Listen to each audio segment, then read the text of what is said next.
What's up, everybody? It's Michael Sodini with Walk the Talk America, and I'm here with fellow board member and Zephyr Wellness owner, Jake Wiskerchen. And today we're going to do a short video about lethality. We are. Yeah. Go ahead and talk about your, you got something to say. I got something to say. We are fudded out on purpose. Like this. All right, so we're trying to appeal to both the gun community and the mental health community. Right, but actually I want to tell a story that's near and dear to me, because when I first got into the industry, and people that know my background know that I kind of got thrown in through nepotism. I wasn't necessarily a gun guy. I grew up in cities. We didn't hunt. I didn't really understand the true mechanics of firearms when it came to ARs versus semi-automatic pistols. But I have a story about one of the first gun shows that I ever attended, where I was displaying the handguns that Eagle Imports brought into the US, and there was a woman who came up and she grabbed the 22 and she fell in love with it. It's a small 22 semi-automatic handgun, and her boyfriend came up and said, "You don't want to use a 22 for self-defense." She said, "But I like it. I like the way this gun feels in my hand. I'm comfortable with it." And he goes, "You want something with more stopping power. You want to go to a 9mm. And he was so adamant about this caliber. And I asked him, I said, "Have you ever been shot with a 22? Because that was my smart ass way of kind of talking to him. And he actually said yes, which blew me away, right? And I said, "Well, what happened?" He said, "Oh, it hurt." And he said, the bullet hit me in the arm and traveled up my shoulder and came out my neck. And crazy. Yeah, Yeah, right. Crazy. So we caliber shame inside the 2A community, right? But we also get mad when people don't understand the difference outside the community. Right. Right? And we're talking about lethal means in general. So I want to kick off this video by kind of passing it to Jake and going over a couple scenarios here with the firearms that we have in hand. So I'm holding a couple of guns and he's holding a couple of guns, and they look like rifles, and for all intent and purpose they are. Rifling is the spiral that's machined into the barrel, and the purpose of rifling is to send the slug out in a spinning fashion, almost like a football gets thrown by a quarterback. And the reason you do that is more accurate over distance. Now, if you think back to the old days when we were just shooting slugs out of regular old barrels, like in the Revolutionary War days, all it did was go whoop like a cannonball, and wherever it went, and wind could affect that, and conditions could affect that, and the various mechanical deficiencies on the molding of the slug could affect that. And so what rifling did is it made more precise targeting out of your ammunition. So I'm going to hold up something right here. This looks like a rifle, right? Hold up that thing that you've got in your right hand. That looks like a rifle. And hold up the other thing. And that looks like a rifle. And this thing looks like a rifle, right? And that looks like a 50 cal. It does look like a 50 caliber. I'm holding it with 2 fingers. And it's still heavy, but it's not a 50 caliber. So it turns out this thing is a BB gun, and if anybody knows anything about BB guns, this is usually the first gun you get when you want to start shooting. Usually you pump it multiple times, and then something that looks like a BB, and if you're not familiar with BBs, it's a very, very tiny little pellet, and I'm not going to walk up to the screen and show you. You can Google BB on your own, but this is a little copper BB. That comes out of this thing, and it comes out, I don't know, 700 feet per second or something like that. Well, this is also a BB gun, but that looks like a 50 cal in a movie. It does, and it's extraordinarily heavy for a BB gun, because it's not a BB gun, it's actually a pellet gun, and there is a difference between pellet guns and BB guns. This pellet is pointed at the tip.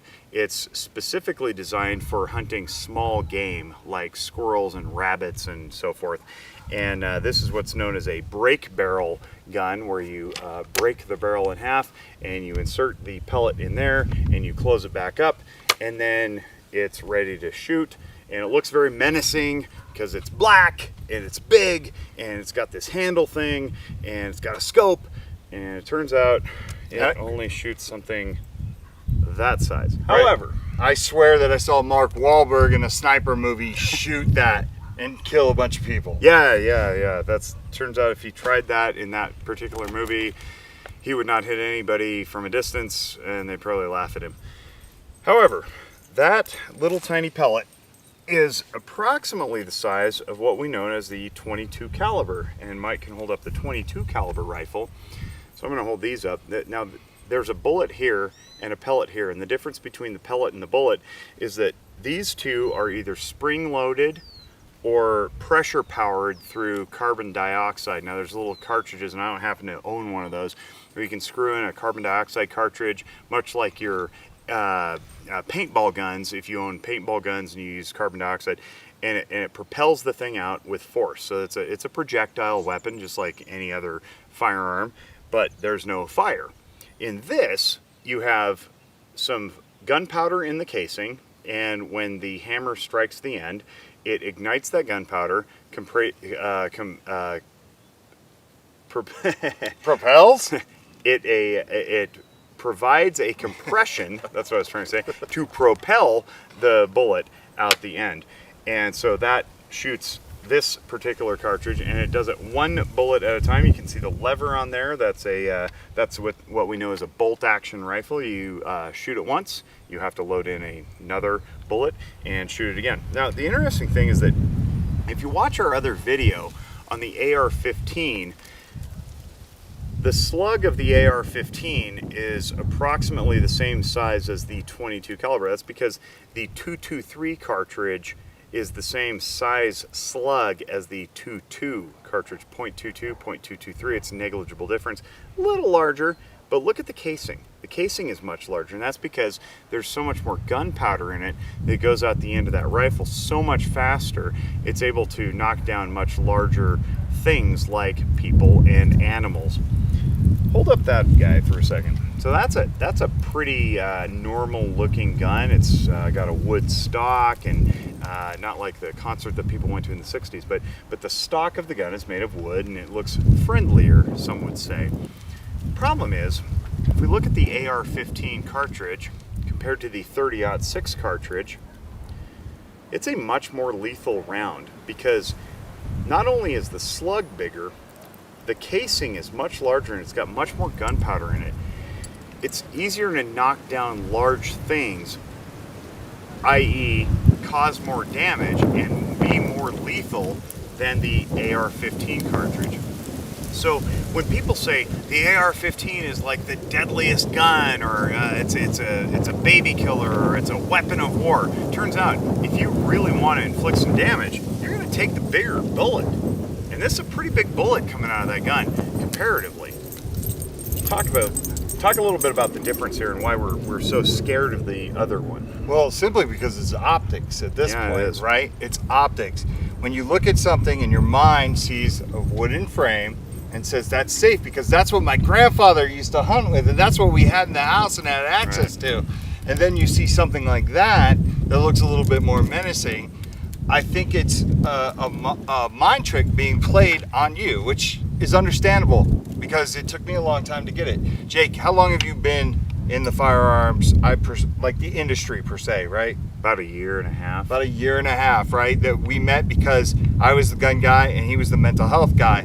But look what has happened since he has dove in and tried to get the knowledge and the information that is there for him to understand what obstacles come up when these things are argued in legislation and things like that, or just in the court of public opinion. Right. So what I've learned over time is that optics need to be examined, and this is one of the mental health things that I discuss with my people regularly, is what is your belief structure and where do you get those beliefs, and what do they really mean in practical application in life?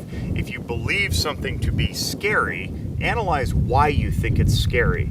And if you can put words to that and say, well, it's because it's large and I think it looks a certain way, well, then I can counter that with new information like, well, look at the size of the round that comes out of that thing versus the size of the round that comes out of this thing. And maybe you'll change your mind.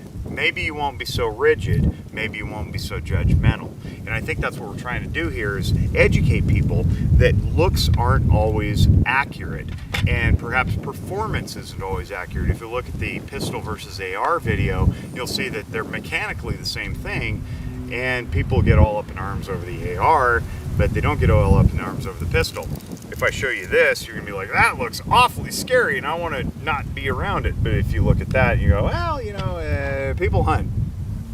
Turns out one's a lot safer. Now, it's not that they aren't both lethal, but would your buddy rather be hit by this or this? Right.